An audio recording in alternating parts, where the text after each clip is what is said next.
Estamos encantados de poder encontrarnos con ustedes hoy, martes 2 de agosto del año 2016. Es verdaderamente una alegría poder hacer este programa al mediodía y acompañarles en su almuerzo, en sus hogares. Hoy, un día que estamos más claros que ayer, un día con mucha lluvia ayer, pero hoy estamos, gracias a Dios, más claro, mejor entretenido el viaje, el camino, el desplazamiento de nosotros. Hoy, gracias a Dios, otra vez estamos en mejor condición. Ayer hubo una movilización generalizada en los 35 distritos judiciales del país y a nosotros nos preocupó el enfoque amañado, manipulado, que la prensa ha dado a este hecho. Ayer les hablábamos de las grandes tensiones y dificultades que tiene el presidente Medina para gobernar. Y una de las muestras de las realidades que esbozamos ayer es precisamente lo que se estaba produciendo en el tren judicial de la República Dominicana.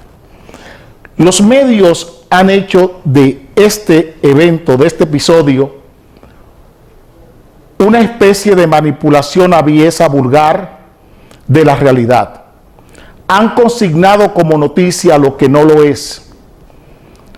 Han subrogado la información a la noticia. Han ocultado la noticia y han puesto sobre el tapete un falso debate sobre el tema judicial. Miren aquí el titular de ayer del periódico El Nacional. Este es el titular que nos trae el periódico El Nacional. Jueces desafían presidente de la Suprema Corte de Justicia. Pese a advertencia de Mariano Germán Mejía, jueces de 12 departamentos del Poder Judicial reclamaron hoy un aumento del presupuesto a la justicia. Nada de eso es la realidad. Eso es lo que el poder político y social quiere que ustedes crean sobre ese tema. Aquí estamos frente a un desacato, eso no aparece ahí. Es un irrespeto, una falta de cumplimiento, una falta de obligación a la Constitución, de deber constitucional, de otorgarle un 2.66% del PIB al sistema de justicia de la República Dominicana. Aquí estamos ante una violación flagrante del Congreso de la República y del Poder Ejecutivo. Es un desacato, es un delito constitucional lo que ha cometido el presidente de la República y el Congreso de la República. Existe una ley que obliga al gobierno, que obliga al Congreso a consignar un porcentaje de los ingresos del PIB a la justicia. Es un desacato, pero eso no aparece en el debate. Aquí hay una violación constitucional, hay una violación al presupuesto, hay una violación a la ley de presupuesto con esto, pero no se quiere decir así. Se quiere que ustedes entiendan otra cosa. En lo concerniente a esta mesa, a análisis 19, queremos enfatizar que somos contrarios a toda consignación especializada en porcentaje y en forma indefinida de fiscalidad o de financiación a cualquier renglón de la burocracia dominicana. Nosotros somos contrarios al 4%. Eso todo el que nos conoce sabe, que somos opuestos al 4% para la educación, al 10% para los ayuntamientos, al 5% para la UAS, al 5% para la salud, al 3 y tanto por ciento para el Congreso. Somos contrarios a que se consignen o que se especialicen fondos indefinidos del presupuesto de la República, porque ese es un procedimiento políticamente antiético, fiscalmente antiético. La ética fiscal nunca aconseja que se pongan en forma indefinida porcentajes para aspectos del presupuesto de ningún país del mundo. Ningún país que se respeta, ninguna nación medianamente organizada hace estas cosas populistas que se han establecido en el presupuesto de la República Dominicana. Somos contrarios a eso. Y lo podemos explicar. Y ustedes lo van a explicar y lo van a entender. Lo que está haciendo Gedeón Santos en Indotel es por la consignación de un 2% de todas las recaudaciones telefónicas y todo lo que tiene que ver con comunicación e información. O sea, todo lo que tiene que ver con comunicación aquí en este país, hay que darle un 2% a Indotel. Y estos desmanes que está cometiendo Gedeón Santos en Indotel son apalancados, sostenibles en una ley vulgar. En la consignación de un 2% para el Indotel de todas las transacciones que se hacen en comunicación. Todo lo que tiene que ver con tecnología de la información y de la comunicación, hay que darle un 2% a Indotel. Y eso es antiético. Ninguna fiscalidad éticamente administrada acepta este tipo de comportamientos. Pero aquí lo que hay es un desacato. Si no se quiere cumplir esa ley, si no se quiere cumplir de la ley de los ayuntamientos, que tampoco debe cumplirse, un 10% para los ayuntamientos es un escándalo. Un 5% fijo y en forma indefinida para la salud es otro escándalo. Un 4% para la educación fijo y en forma indefinida es lo que permite todos estos desmanes. Un 3.5% al Congreso es lo que permite todo lo que ustedes están viendo en el Congreso de la República. Todo este robo en el Congreso, todo este robo en los ayuntamientos, es por esto. Todo este robo en el sistema de enseñanza con el 4%, es por eso, porque no se sabe qué hacer. No hay planes para gastar ese dinero. Pedir un 2.6% para los jueces. ¿Ustedes saben lo que significa eso? Son 72.000 millones de pesos al año.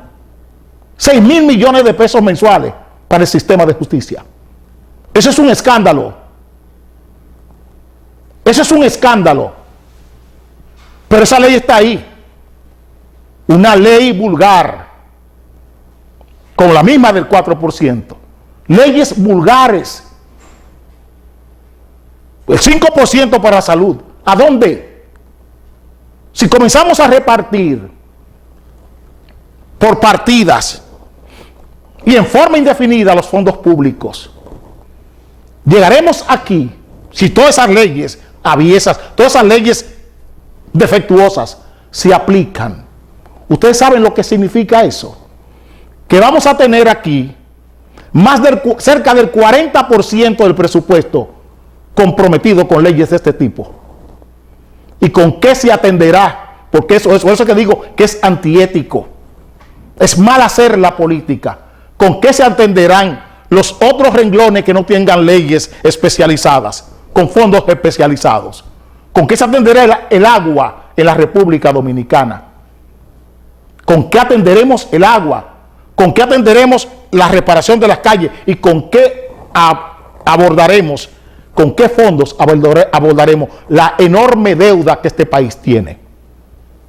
Si tuviéramos que buscar el 40% en fondos comprometidos del Estado Dominicano y cumplir con todo ese porcentaje, 10% para el ayuntamiento, 5% para la UAS, 5% para la salud, 4% para la educación, 3.5% para el Congreso y 2.66% para la justicia. Sumen todos esos porcentajes. Un país que tiene el 50% de su Producto Interno Bruto comprometido en deuda externa, deuda flotante, deuda soberana y deuda pública. ¿Qué diría? ¿Con qué administramos el Estado? ¿Con qué nos quedamos? Cuando nos ataca un ciclón o nos llega un terremoto, ¿dónde están los ahorros? Por eso ustedes ven todo esto. Porque hemos jugado a políticos irresponsables y hemos elegido a gente irresponsable para que gobierne esta nación. Y hoy tenemos este atasco. Jueces pidiendo, no que aumento, no es una protesta, es que se cumpla la ley. Una ley vulgar, una ley desorejada, sin freno, sin fuero, como eso de coger y darle 10% a los ayuntamientos para que vivamos estas realidades. 10% a los ayuntamientos para que los alcaldes, regidores, directores de distrito y vocales hagan lo que quieran con los fondos públicos. Para que este señor, miren que ustedes le vieron después de las elecciones montar un espectáculo en Santo Domingo Norte. Miren qué hay ahí. 2 millones, ¿con cuánto se quiere ir cada regidor? Con 2 millones de pesos, lo que no repiten. Gracias a una ley vulgar, una ley antisocial, que consigna a los ayuntamientos un 10%. Es de ahí que está saliendo ese dinero. Y hoy los jueces quieren 70,000 millones de pesos al año. ¿De dónde se le van a dar? Y si tuviéramos que darle 5% a la salud, serían 148,000, 150,000 millones de pesos.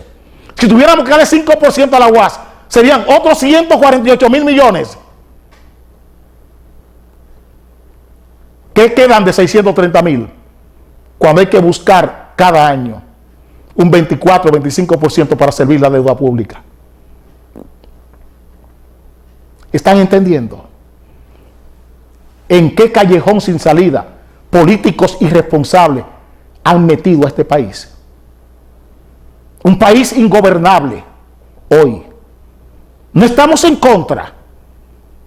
No estamos en contra de que a los jueces se le busque una asignación de fondo prudente, decente. El problema es que esa ley que ellos esgrimen es una ley vulgar. Es una vulgaridad más de esta democracia imperfecta, defectuosa, que hemos construido en los últimos 18 años. Esa democracia imperfecta, esa democracia populista que hemos construido en los últimos 18 años es la que nos está llevando donde estamos hoy. Un país ingobernable. Un país que es una anomia, que promulga leyes que no puede cumplir. Eso se llama anomia. Eso se llama Estado fallido, aunque no quieren oír eso. Eso se llama Estado fallido. Un Estado que promulga leyes que no cumple, que a nada obligan. Un Estado que promulga leyes que a nada obligan es un Estado fallido, un Estado indecente. Por eso tenemos los problemas que tenemos hoy, porque esto se ha colmatado de políticos populistas que solo buscan aplauso y una prensa que ha perdido el pensamiento crítico, que es lo peor. Que no tenemos en un periódico dominicano a un Rafael Herrera, ni a un Radamés Gómez Pepín, ni a un Freddy Prestor Castillo. No tenemos a un señor como Arazami en ningún periódico de este país. No tenemos a un Germán Emilio Ornes en ningún periódico de este país. Ni tampoco a un Jaime Álvarez Dugan, a un Cuchito Álvarez Dugan. No lo tenemos en ningún periódico. Hoy lo que tenemos son cagatintas al frente de los periódicos. Dele a su ensalada que vengo ahora.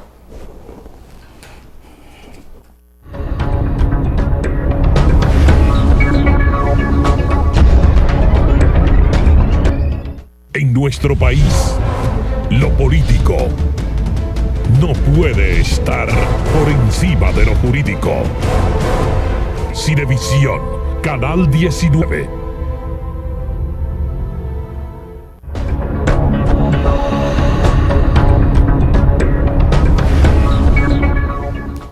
La semana pasada les hablaba de lo que estaba pasando con la ciudad Juan Bosch. Y usé el periplo, la romería de funcionarios y de empresas constructoras para hablarle de lo que eran las contrapartidas en cuanto a toda esta belleza. Ahora nos toca con la barquita. Esto era lo que les decía de la ciudad Juan Bosch la semana pasada con las hipotecas. Ahora vamos a hablar de lo mismo. O sea, cómo se hace propaganda con vivienda sin mostrarnos a nosotros las contrapartidas sociales y los programas sociales, la sensibilización, o sea, la estrategia de sensibilización que debe haber, los estudios, las investigaciones sociales que deben hacerse cuando se acometen proyectos sociales desde el Estado. Boca de Cachón fue el primer experimento y ahí tenemos el mismo nudo. Tenemos el mismo nudo en Boca de Cachón. Los desalojados de las aguas del lago Enriquillo, se le construyó un proyecto buscando un titular de un periódico, sin ningún estudio de factibilidad, sin ningún estudio social, sin ningún estudio de impacto social o de impacto ambiental. Aquí se construye la barquita, un ejemplo, un buen proyecto, pero hoy tenemos un problema por 1,000 pesos de mantenimiento. ¿Por qué? Porque usted puso al frente de ese proyecto a un empresario, al dueño del Supermercado Nacional. Y ese señor, ese proyecto lo concibe como si fuera el Supermercado Nacional, que él puede vender una leche rica, defectuosa, y no pasa nada. A mí me vendieron en Nacional, el jueves pasado, una leche rica, y lo dije ayer, y no me cansaré de decirlo, defectuosa. La promovieron como si fuera la Istamir en especial, a 49 pesos, y caí en el gancho y compré 4 o 5 litros de leche entera, Istamir, y me engañaron. Me engañó Leche Rica y me engañó el Supermercado Nacional. Y este señor, el señor José Miguel González Cuadra, quiere manejar la barquita no como un proyecto político que es, sino como un proyecto comercial. Y para todo proyecto tiene que haber un estudio de factibilidad, un estudio de impacto social, un estudio de impacto ambiental, porque son seres humanos que usted está cambiando de cultura, de forma de comportamiento, de lenguaje, de hábitat, de forma de vida. Eso es lo que usted está moviendo, seres humanos.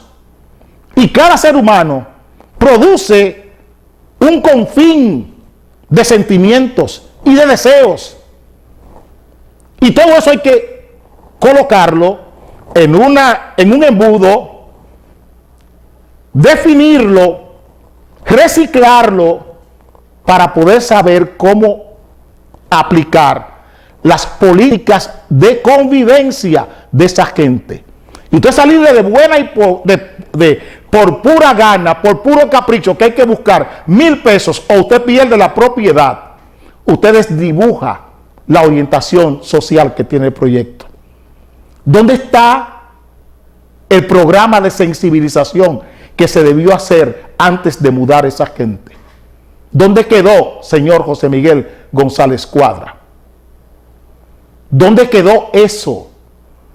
¿Dónde están los levantamientos sociológicos que se hicieron ahí, antropológicos? ¿Dónde está la antropología política? ¿Dónde está la antropología social? La antropología económica. de la gente que usted va a mover a la barquita? ¿Dónde está el estudio? ¿Dónde está la investigación antropológica? ¿Por qué con seres humanos, con costumbres, con una moral,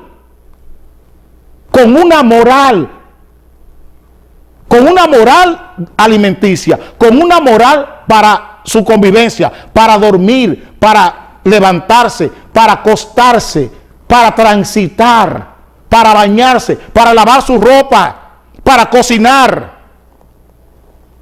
¿Dónde está esa antropología sociológica? ¿Dónde está? Esa antropología psicológica, ¿dónde está? Esa antropología cultural,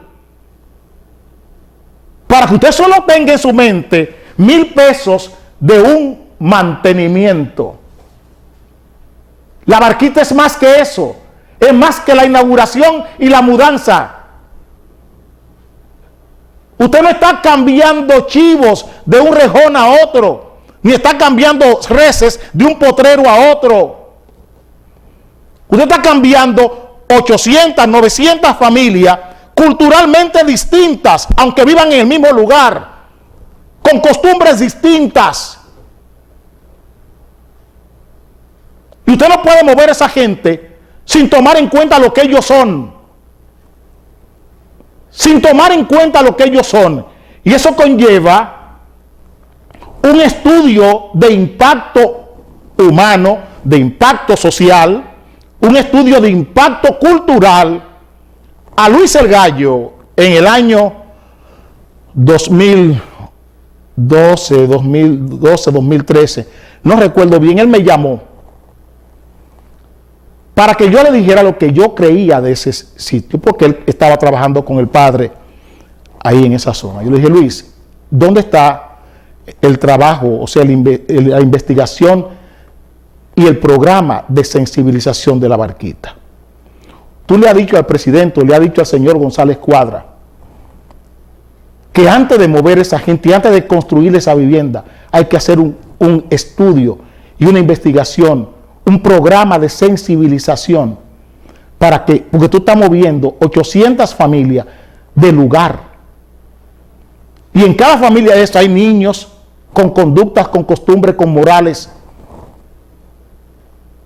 Y mover todo eso y meterlo en un embudo, meterlo en una licuadora y darle, y decir, aquí salió el proyecto de la barquita, y comenzar a hacer anuncios con eso. Eso no es así.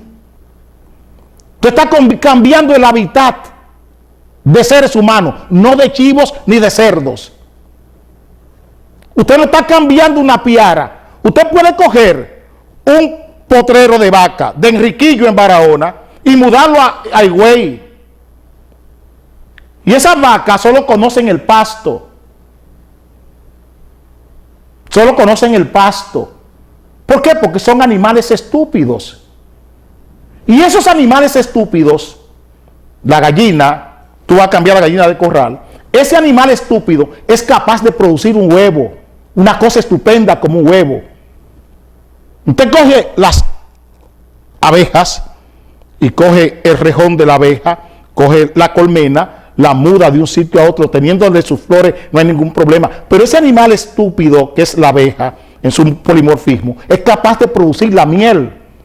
Es una pena que tanta gente estupenda proceda en forma estúpida. ¿Cómo es posible que un proyecto estupendo,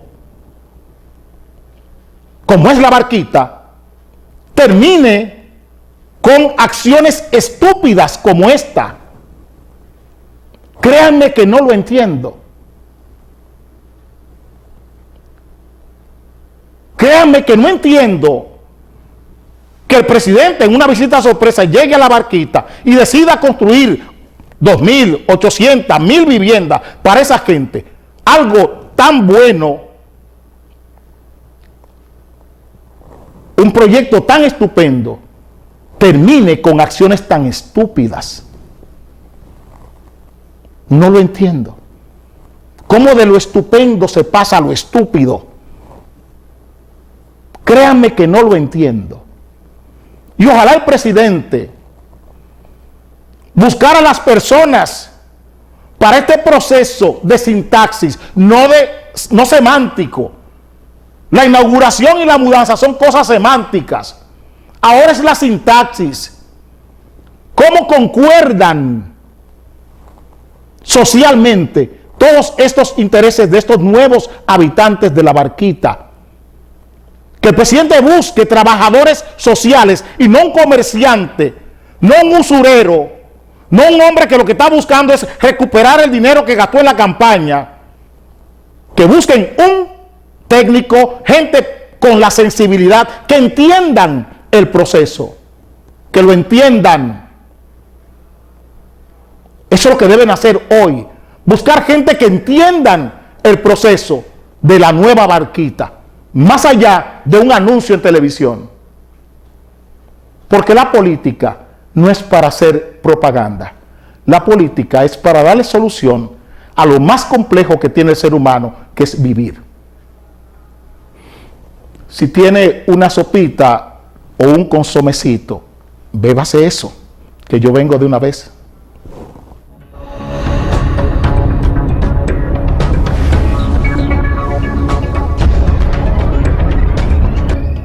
En nuestro país, lo político no puede estar por encima de lo jurídico. Cinevisión, Canal 19.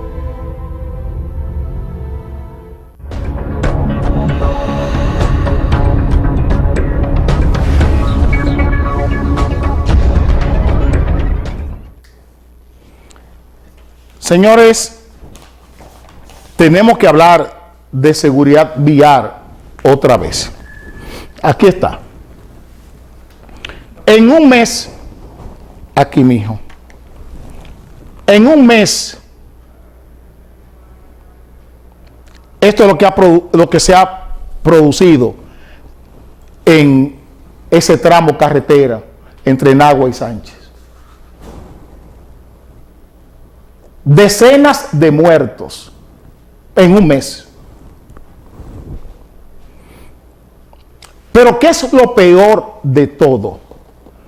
Es la actitud irresponsable de la AMET. El señor Diego Pesqueira, vocero de la AMET, le vi dando declaraciones el domingo, diciéndole a SIN que el cable eléctrico se enredó en el espejo del autobús y ahí provocó el incendio del autobús. Aquí está la foto, pónmela aquí abajo, Elton. Esa es la foto del autobús en llamas. En ese episodio, el señor Diego Pesqueira, vocero de la AMET, dijo que las investigaciones que habían hecho en ese momento le decían que el cable eléctrico de media tensión estaba bajito y que se enredó con el espejo de la guagua, del autobús, y ahí se incendió. ¿Qué dijo Diego Pesqueira ayer?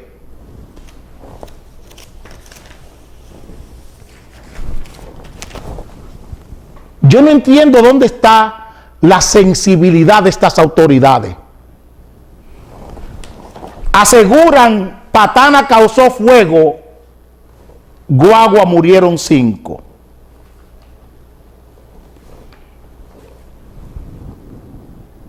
¿Ustedes saben por qué AMET ha cambiado su dictamen sobre el accidente?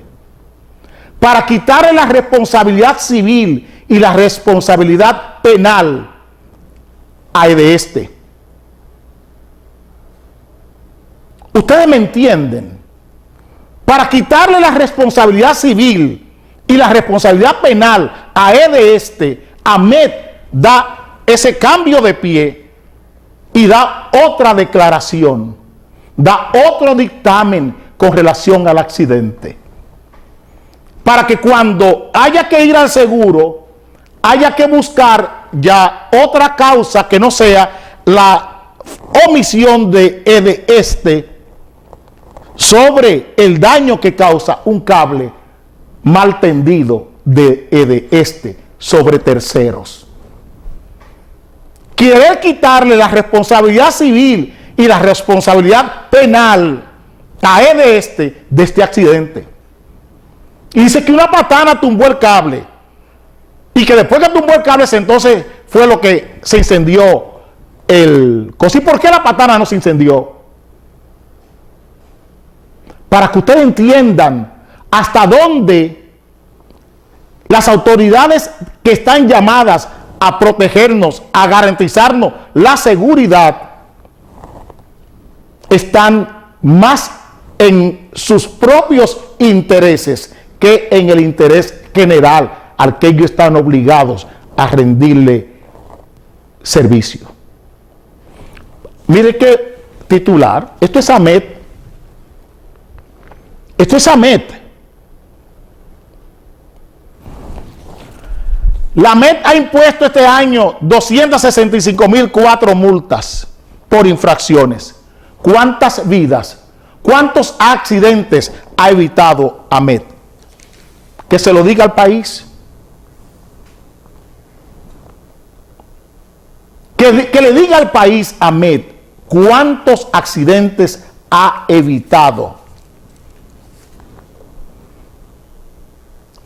Porque ¿qué es lo que está haciendo AMET? El general Frener Bello Arias lo que está haciendo es campaña política, serruchándole el palo al jefe de la policía para que lo pongan ahí. Se ha aliado con Gonzalo Castillo y miren lo que han hecho Obras Públicas y AMET en la López de Vega. Una función que compete al ayuntamiento, que compete a la sala capitular del Distrito Nacional, cambiar el sentido de una calle. Obras Públicas y AMET toman la decisión de cambiar el sentido de la calle de la avenida López de Vega sin la consulta del ayuntamiento.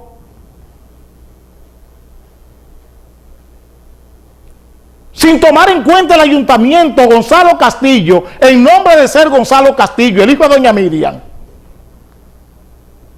Como yo soy hijo de doña Miriam, yo voy a hacer lo que me da la gana aquí en Obras Públicas. Y me voy a pasar por encima de todo, me voy a saltar por la ley, por encima de todas las leyes. Lo mismo que está haciendo el Estado Dominicano y el Congreso con las leyes que promulga. Colocando conos y colocando tanques y pilotillos en las calles. AMET quiere hacer propaganda política por el cargo de jefe de policía o de director general de la policía, como se le llama ahora. Eso es lo que está haciendo Frener Bello Arias, haciendo campaña política con el cargo, en lugar de garantizarle la seguridad pública, el tránsito, la viabilidad a las calles dominicanas. Lo que está inventando cosas. Están pasando por encima de las instituciones constituyentes y constituidas del Estado.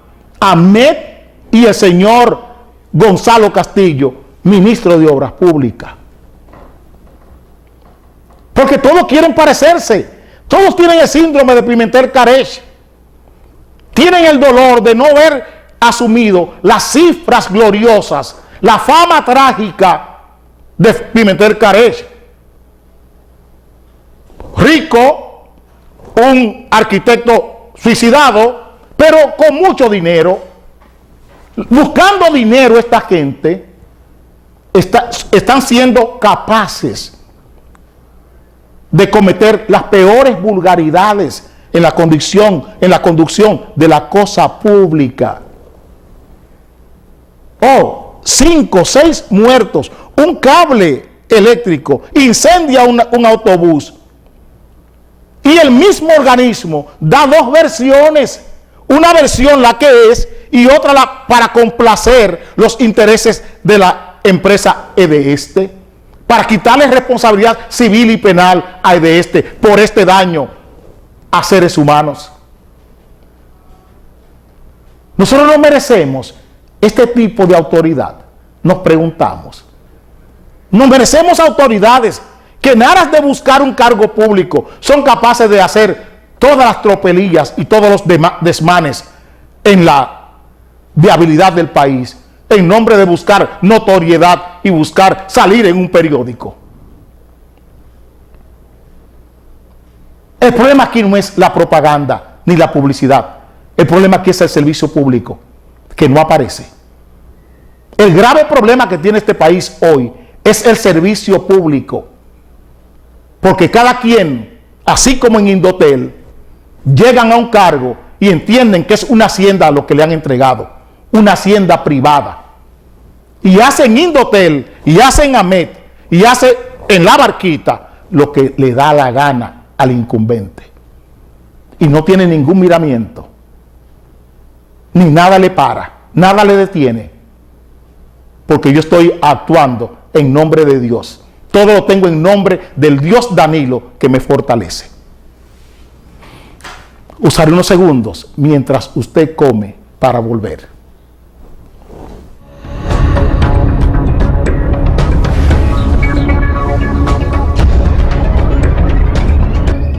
En nuestro país, lo político no puede estar por encima de lo jurídico. Cinevisión, Canal 19.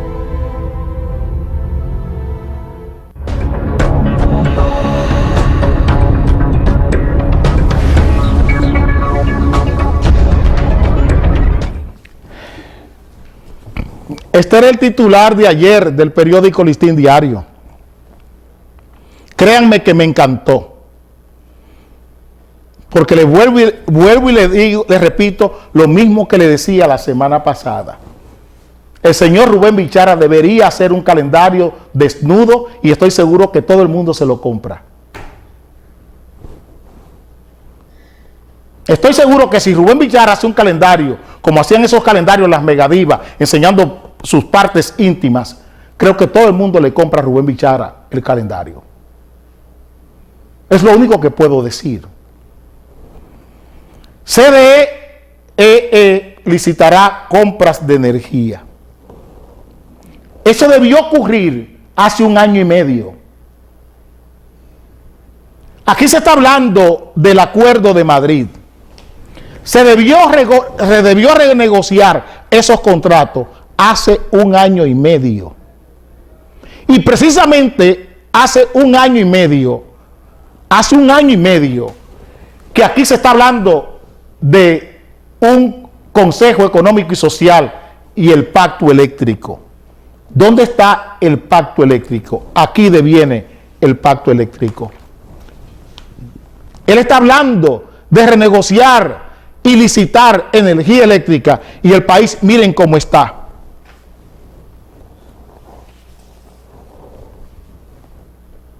Apagado. ¿Apagado por qué? Mírenlo aquí, se lo está contestando.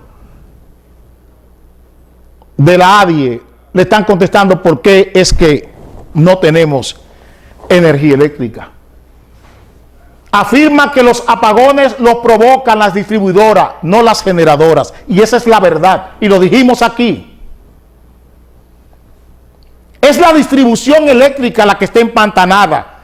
Y por eso digo que Rubén Bichara, que es el dueño de todo eso, es el que ha destruido el sistema eléctrico nacional. Para todo el mundo es un héroe, porque él tiene mucho dinero que dar en los medios de comunicación.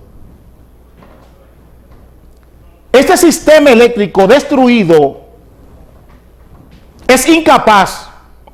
En la Respaldo 18, ahí en el ensanche Quisqueya, hace 15 días que hay un cable de Desur en el suelo. Igual que el cable que acaba de matar 6 o 7 personas en la carretera de Sánchez Anagua. Igual. Suelto ese cable. Hace 15 días que está en el suelo. Me llamaron unos moradores de ese sector en el Sánchez Quisqueya Hace 15 días que fue una brigada y dijo que volvían y el cable eléctrico está rodando en el suelo en el ensanche Quisqueya todavía. ¿Cómo lo explican? ¿Cómo lo explican? Y nos están queriendo enredar con el Acuerdo de Madrid. Señores, ustedes no tienen autoridad para renegociar nada. Hoy ustedes no han hecho un acuerdo de pago de deuda que tiene el Estado Dominicano con esos generadores. Ese acuerdo de pago, ¿cuándo termina? Ese acuerdo de pago que ustedes han hecho con los generadores, de hecho, aunque no de derecho, ustedes lo que han hecho es prorrogar el contrato con esa gente, porque ustedes le deben. El año pasado ustedes debían, hicieron el acuerdo de pago con esos mismos generadores, pagando 50 millones de pesos mensuales de intereses. Oigan bien lo que estamos diciendo, con los generadores. Le están pagando 50 millones de pesos mensuales por intereses a los generadores del año pasado. Y en lo que va de este año, deben otros 500 millones de dólares más. Hoy, ¿con qué moral, con qué autoridad ustedes están hablando de licitar energía eléctrica y de comprarle a quien ustedes quieren? Si ustedes le deben hasta los calzoncillos a esa gente. Es que ustedes se lo deben todo. Han hecho un acuerdo de pago que tampoco lo han cumplido. Porque ¿por dónde anda la deuda este año? ¿Por dónde anda la deuda este año? ¿Por qué son los apagones? Porque las EDES están mal gestionadas. Todo el sistema eléctrico está mal gestionado, porque ustedes lo que han hecho es usar el dinero público para pagarle a periodistas y nombrarles en los consejos de administración de las empresas aliadas y asociadas con la corporación, pagando sueldo de 350,000 pesos a periodistas, a opinadores, mientras este país está pagado y tiene que pagarle a ustedes los apagones carísimos.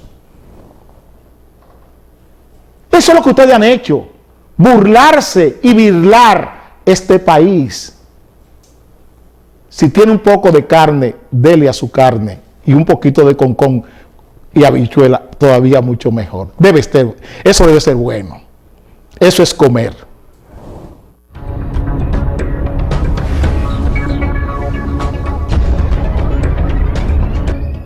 En nuestro país, lo político no puede estar por encima de lo jurídico. Cinevisión, Canal 19.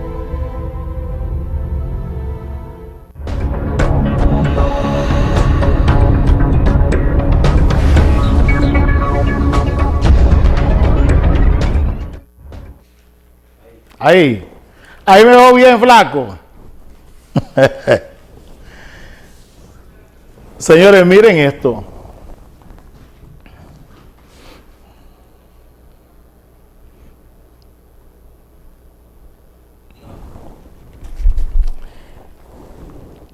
Pide que quien no pase la prueba, que sea técnico. Eso es educación dominicana. Señores, es duro tener que vivir estas cosas. Es muy duro para mí soportar que expertos en educación, como dicen ahí, expertos en educación, esta sea la propuesta para todos los estudiantes que van quedando en la cuneta de estas pruebas nacionales.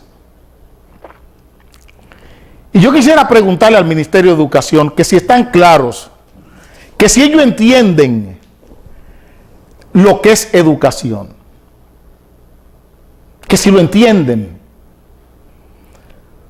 porque unas pruebas montadas sobre un sistema con tantos defectos pedagógicos y didácticos como el sistema de enseñanza nuestro, ¿cómo se puede tener como elemento una prueba nacional para determinar si un estudiante está facultado para pasar de curso?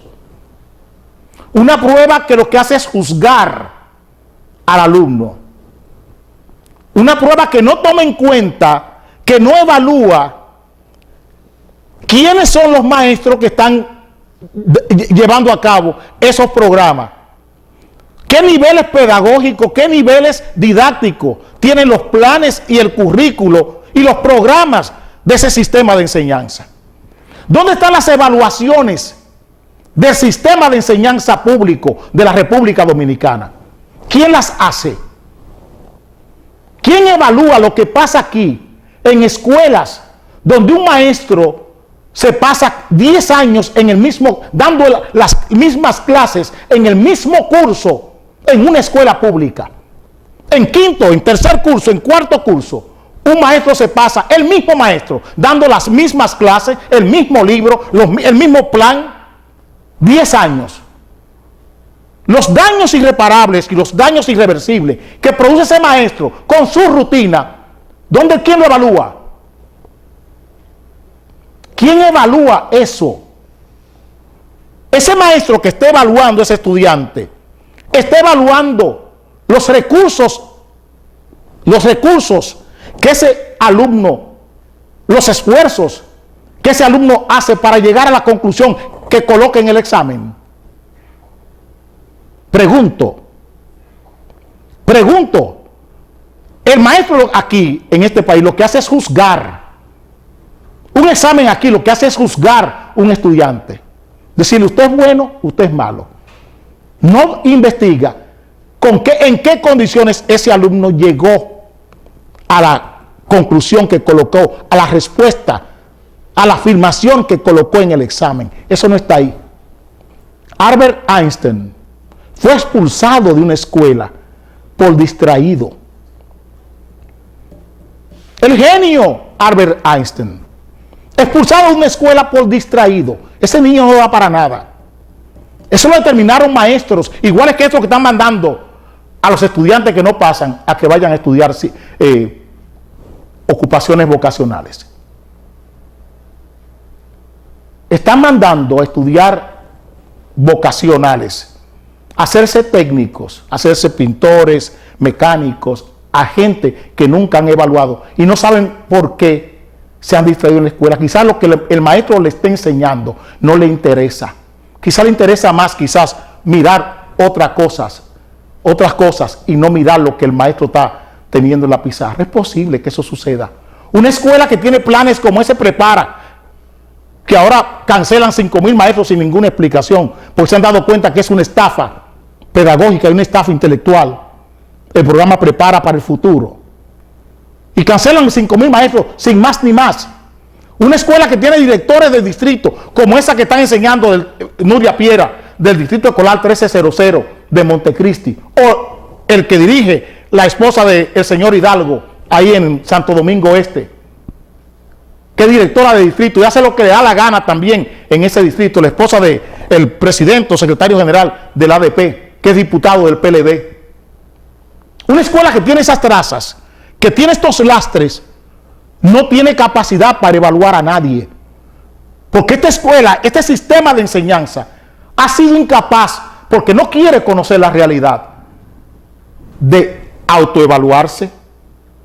¿Dónde está la evaluación de este sistema? El desempeño de este sistema escolar en los últimos 10 años. Y no hablo del 4%. ¿Dónde está la evaluación de desempeño? No el libro ahora nuevo que no quieren. Una escuela que está promoviendo un estudiante en escuela básica a tercer curso sin saber leer y escribir, sin saber sumar, restar y multiplicar. Esa escuela que está produciendo esos daños irreparables, esos daños irreversibles en la educación dominicana, no está en capacidad de decir que el que no pase una prueba nacional, que vaya a estudiar, que se haga tornero, o que se haga fresador, o que se haga soldador, o cualquier otra cosa, o ebanista, o albañil. Este no es el sistema de enseñanza que tenga esa capacidad. Una escuela donde el ministro de Educación es capaz de soltar este bodrio, este esperpento, y lo dice con descaro, y no aparece un periódico que escriba un editorial sobre esto. Educación sustituirá directores cansados. ¿Ustedes se imaginan lo que eso significa? Que educación diga que tiene directores cansados, aburridos, cuando la función enseñanza, aprendizaje aburre. Cuando un maestro se aburre del aula. Díganme a mí que lo ejercí por 27 años. Y mírenme dónde estoy, mis ex alumnos, cuando dicen, ahora enseña por televisión. No se cansa de enseñar. Cuando la educación aburre, cuando, como dice José Ingenieros, la educación se ejerce por burocracia o se ejerce por lucro. Cuando la educación es burocrática y cuando la educación se ejerce por lucro, es que aburre. ¿Qué es lo que estamos viviendo? Una educación ejercida por burocracia y una educación ejercida por lucro, buscando el dinero del 4%. Eso es lo que aburre, señor ministro de Educación. Lo que aburre de esta escuela es ver a una directora de distrito, como en Montecristi, coger y nombrar a toda su familia sin ningún rigor. Eso es lo que aburre. Lo que aburre es que se construyan aulas y no se preparan maestros. Que todos los días se inauguran cientos de aulas y no se forman cientos de maestros para esas aulas. Eso es lo que aburre. Eso es lo que cansa. Ver a un ministro de Educación llegar al cargo y gastarse 40 millones de pesos para que su hijo sea diputado. Eso es lo que aburre. Eso es lo que cansa. Ver a un Pimentel Carech llevarse del sistema de enseñanza 30.000, 40.000 millones de pesos de la construcción de escuelas, construyendo escuelas a 2.300.000 pesos, cuando un aula no se gasta en 700.000 pesos para ella. Y ver a un director de la OISOE llevarse 1.600.000 pesos en cada construcción de aula, mientras un maestro no encuentra una pastilla en el seguro Segma. Eso es lo que aburre, señor ministro. Eso es lo que cansa. Eso es lo que ha dañado el sistema de enseñanza de este país. Cuando se coge el 4% para tener botellas en el Ministerio de Educación de 150.000 pesos, como usted la tiene, familiares suyos. Eso es lo que aburre a cualquier maestro. Cuando ve una educación hecha por burocracia o una educación llevada a cabo por lucro, buscando prebenda, buscando beneficios. Esa es la educación que ha aburrido y que ha cansado al maestro dominicano y que nos cansa a nosotros también. Lo que tenemos todavía la sensibilidad de enseñanza, la sensibilidad del maestro, que no nos podemos quitar ese baldón, ese prejuicio de ser maestro hasta que nos vayamos a la tumba. Esa es la diferencia. Que aquí se ha dañado, que aquí se ha pervertido el sistema de enseñanza de este país. Eso es lo que aburre. Nos veremos mañana a las 12.